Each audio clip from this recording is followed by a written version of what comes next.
दिया हुआ है in an AP the first term is -5 and the last term is 45। पहली टर्म -5 है और आखिरी टर्म 45 है। If sum of all number in the AP is 120 और साथ में एसएन भी दिया हुआ है, सम ऑफ नंबर भी दिया हुआ है, सम ऑफ नंबर 120 है, पहली टर्म -5 है और आखिरी टर्म 45 है। अब देखिए यहाँ पर एसएन भी दिया हुआ है, फर्स्ट टर्म भी दिया हुआ है, लास्ट टर्म भी दिया हुआ है, तो इसमें फॉर्मूला कौन सा लगेगा? S N is equal to n/2 in bracket t1 plus tn। Okay, पहली term plus last term. Okay, तो ये वाला फॉर्मूला यहाँ पे लगने वाला है। साथ में हमें क्वेश्चन पूछा है how many terms are there, यहाँ पर टोटल टर्म्स कितनी होंगी। तो यहाँ पर अगर हमने n फाइंड कर लिया तो हमें टोटल नंबर ऑफ टर्म मिल जाएगी। साथ में हमें दूसरा एक क्वेश्चन है what is the common difference, मतलब यहाँ पे डी भी हमें फाइंड आउट करना है और बहुत सिंपल सा ये क्वेश्चन है। आइए इसे सॉल्व करते हैं।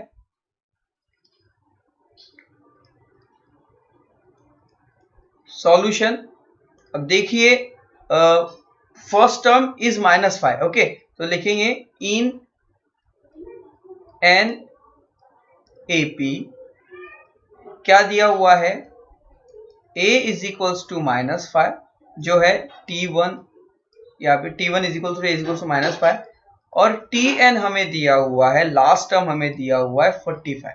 साथ में हमें sn भी दिया हुआ है 120। तो यहाँ पर फॉर्मूला कौन सा लगेगा? Sn is equals to n/2 in bracket t1 plus tn। Friends, ये फॉर्मूला तभी लगता है जब फर्स्ट टर्म और लास्ट टर्म दोनों दी हो। ओके, तो Sn दिया हुआ है 120 इज इक्वल्स टू n हमें यहां से मिल जाएगा इसी फॉर्मूले से। t1 कितना है भाई? t1 है -5 प्लस tn है 45। ओके, तो यहां पर ये आ जाएगा 120 इज इक्वल टू n/2। तो देखिए 45 में से 5 अगर माइनस कर दे तो ये आ जाएगा 40, 2 से 40 20 टाइम कैंसिल हो जाएगा, मतलब ये हो जाएगा 20n। मतलब यहाँ पर हम ऐसा लिख ले 20n is equals to 120। It means तो यहाँ हो जाएगा n is equals to 120 divide by 20। 0 से 0 कैंसिल, 2 से 12 आ जाएगा 6 time, n is equals to हमें यहाँ पर मिल जाता है 6। ओके, अब देखिए टोटल नंबर्स जो होगी उस एपी में, टोटल नंबर्स होंगे n। तो यहाँ पे पूछा है how many terms in their, तो लिखेंगे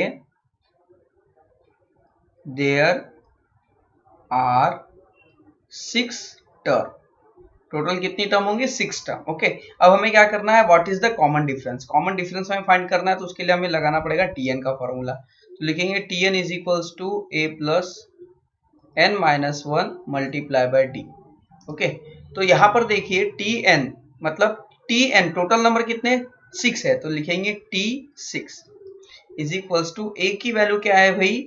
a की वैल्यू है -5 प्लस यहाँ पे n आ जाएगा 6 -1 मल्टीप्लाई बाय d हमें फाइंड आउट करना है। अब देखिए t6 मतलब पूरे नंबर कितने हैं, पूरे सीक्वेंस में पूरे नंबर है 6 और सभी की टोटल कितनी होती है 45।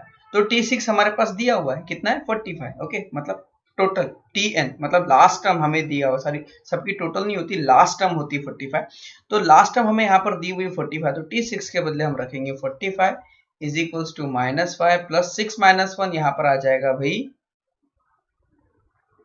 5। ओके, और मल्टीप्लाई बाय यहाँ पर d है। ओके, तो ये आ जाएगा 5d। तो 5 को हम इधर शिफ्ट कर देंगे, 5 को हम इधर शिफ्ट कर देंगे, तो ये हो जाएगा 45 plus 5 is equals to 5d। तो ये आ जाएगा 50 इज इक्वल टू 5d। तो ये आ जाएगा d is equals to 50 divide by 5, 10 time cancel हो जाएगा, तो d is equals to we get that the answer d is equals to 10।